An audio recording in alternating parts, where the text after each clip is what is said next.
Hello and welcome. এখন দেখব কিভাবে আমরা ডাইনামিক 2 সার্ভার ইউজ করে এসএনপি গুলার প্রেডিকশন রেজাল্ট পেতে পারি। প্রথমেই আমাদের ডাইনামিক 2 সার্ভারে যেতে হবে। ডাইনামিক 2 সার্ভারের লিংকটা যদি আমাদের জানা থাকে তাহলে সেটা কপি করে আমরা ব্রাউজারে অ্যাড্রেস বারে পেস্ট করতে পারি। ডাইনামিক 2 সার্ভারের লিংকটা ভিডিও ডেসক্রিপশন বক্সে দেওয়া আছে। এটা হচ্ছে ডাইনামিক 2 সার্ভারের হোম পেজ। এখন আমরা যদি হেল্পে যাই তাহলে আমরা ইনপুট ফরম্যাট এবং আউটপুটের বিস্তারিত দেখতে পাবো। আমরা যদি এখন হোম পেজে যাই তাহলে আমাদের নিচের দিকে যেতে হবে। প্রেডিকশনের জন্য আমাদের সিঙ্গেল মিউটেশনে ক্লিক করতে হবে। এখানে আমরা দুইটা অপশন দেখতে পাচ্ছি, একটা হচ্ছে সিঙ্গেল মিউটেশন আর একটা হচ্ছে মিউটেশন লিস্ট। আমরা এই মিউটেশন লিস্ট অপশনটা ইউজ করব।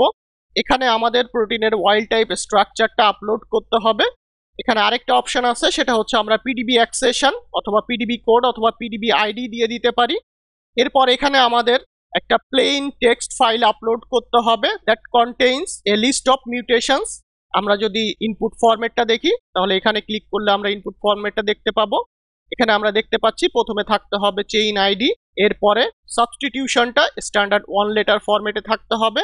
এভাবে যতগুলো মিউটেশন অথবা সাবস্টিটিউশন আমাদের থাকবে ততগুলো লাইনে সেই সাবস্টিটিউশনগুলো আমাদেরকে দিয়ে দিতে হবে। এখন আমরা দেখব যে আমরা এই ইনপুট ফাইলটা কিভাবে ক্রিয়েট করতে পারি।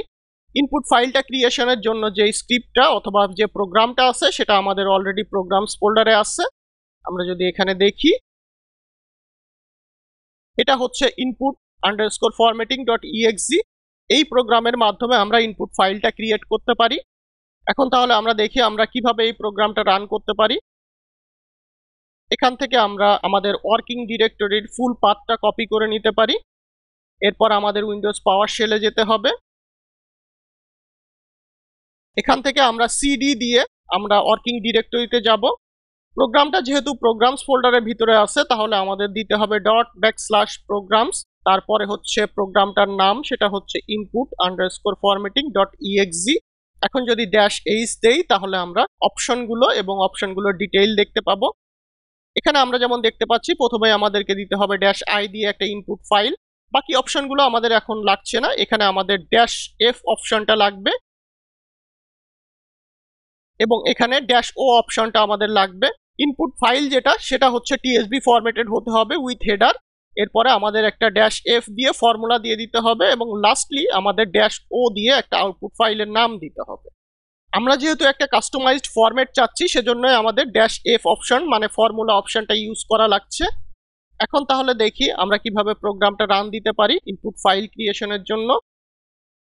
প্রথমেই -i দিয়ে আমাদেরকে ইনপুট ফাইল দিতে হবে। আমাদের ক্ষেত্রে ইনপুট ফাইলটা হবে f2 স্কোরিং এর যে ফাইলটা আছে সেটা, মানে এই যে f2_scoring.tsv এটা অলরেডি tsv ফরম্যাটে আছে উইথ হেডার। তাহলে আমাদের দিতে হবে 15_f2_scoring। এরপরে হচ্ছে f2_scoring.tsv -f দিয়ে আমাদের ফর্মুলা দিতে হবে। আমরা এখানে যদি দেখি তাহলে ফর্মুলার ক্ষেত্রে আমরা যে ফরম্যাটে চাই, যেমন আমরা যদি চাই প্রথমে থাকবে ক্রোমোজোম, এরপর ক্লোন দিয়ে পজিশন, তারপরে রেফারেন্স, তারপরে হচ্ছে অল্টারনেটিভ নিউক্লিওটাইড।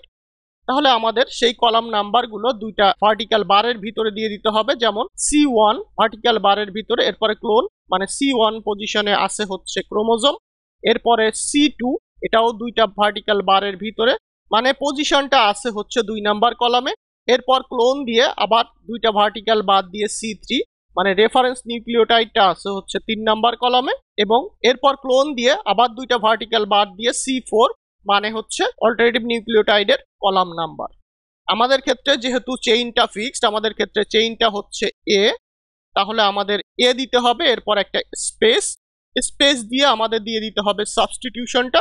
আমরা একটু দেখে আসি সাবস্টিটিউশনটা কত নাম্বার কলামে আছে।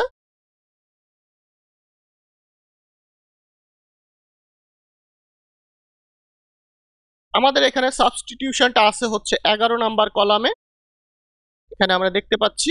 তাহলে আমাদেরকে দিতে হবে দুইটা ভার্টিক্যাল বারের ভিতরে C11, এরপর আমাদের কোটেশন মার্ক ক্লোজ, এরপর একটা আমাদের আউটপুট ফাইলের নাম দিতে হবে। আউটপুট ফাইলটা আমরা কোথায় রাখতে চাই,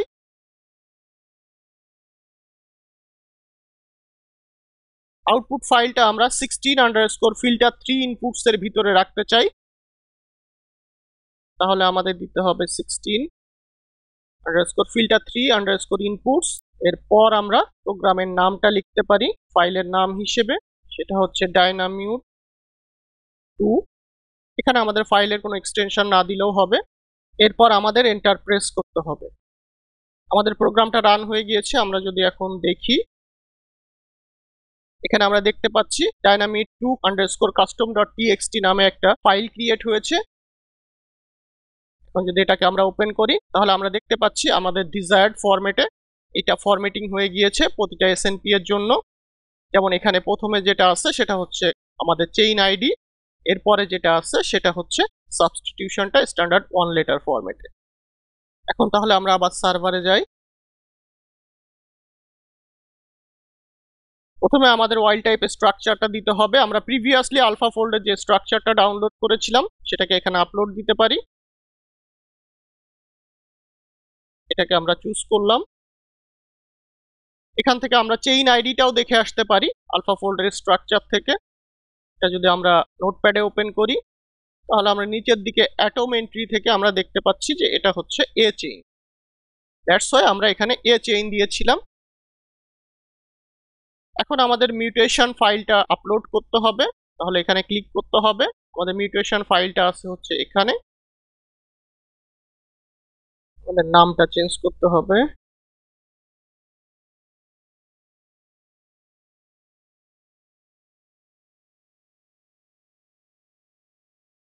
এটাকে আপলোড দেই।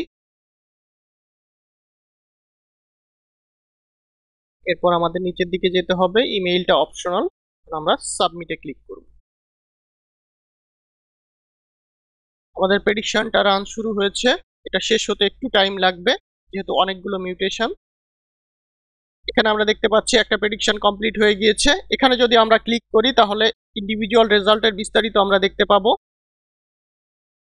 যেমন এখানে আমরা দেখতে পাচ্ছি এটা হচ্ছে ডেল্টা ডেল্টা জি এর ভ্যালু, এবং এখানে প্রেডিকশন রেজাল্ট স্টাবিলাইজিং অথবা ডিস্টাবিলাইজিং।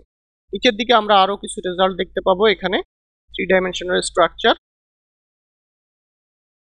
যদি আমরা এই পেজে যাই, পুরো প্রেডিকশনটা কমপ্লিট হলে আমরা এখানে ডাউনলোড লিংক দেখতে পাবো আমাদের রেজাল্টগুলো ডাউনলোড করার জন্য।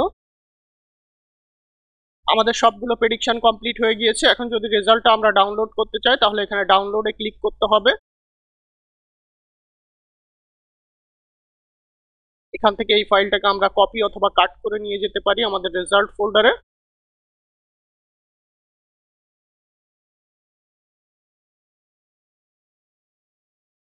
এটাকে আমরা একটু রিনেম করে রাখি, সেটা হচ্ছে ডাইনামিউট2। এখন যদি রেজাল্ট ফাইলটা আমরা ওপেন করি, তাহলে আমরা দেখতে পাচ্ছি এখানে আছে মিউটেশন, এখানে চেইন আইডি, এবং এখানে আমাদের প্রেডিকশন রেজাল্ট যেটা হচ্ছে ডেল্টা ডেল্টা জি এর ভ্যালু। এখন তাহলে দেখলাম কিভাবে আমরা ডাইনামিউট2 সার্ভার ইউজ করে এসএনপি গুলার প্রেডিকশন রেজাল্ট পেতে পারি এবং রেজাল্টটা ডাউনলোড করতে পারি। Thank you everyone.